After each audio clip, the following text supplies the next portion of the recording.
అకారణంగా తొలగించిన వెలుగు మిత్రుల్ని విధుల్లోకి తీసుకోవాలని వివోలు డిమాండ్ చేశారు. ఎన్టీఆర్ జిల్లా నందిగామ ఆర్డీఓ కార్యాలయం వద్ద సిఐటియు ఆధ్వర్యంలో సోమవారం నిరసన తెలియజేశారు. ఈ సందర్భంగా వారు మాట్లాడటం జరిగింది. నందిగామ నియోజకవర్గంలో కంచికచెర్ల, వీరులపాడు, చందలపాడు మండలంలో సుమారు 100 మంది వెలుగు మిత్రుల్ని అధికార పార్టీ నాయకులు రాజకీయ వేధింపులకి గురిచేస్తూ అకారణంగా విధుల నుంచి తొలగించడం హేయమైన చర్య అని మండిపడ్డారు. ఈ కార్యక్రమంలో వెలుగు మిత్రులు శ్రీలక్ష్మి, చంద్రకళ, షేక్ దిల్షా, టి లక్ష్మీకుమారి, మల్లేశ్వరి, సుమలత తదితరులు పాల్గొన్నారు.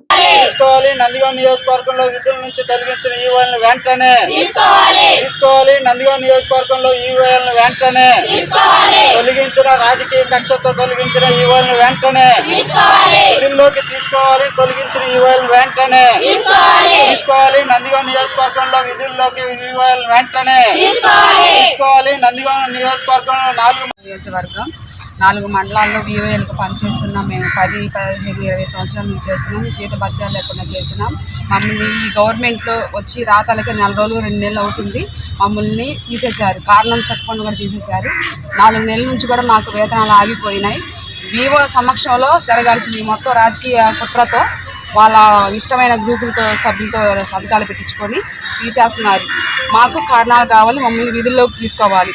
మా డిమాండ్స్ అంగీకరించాలని మేము కోరుకుంటున్నాం.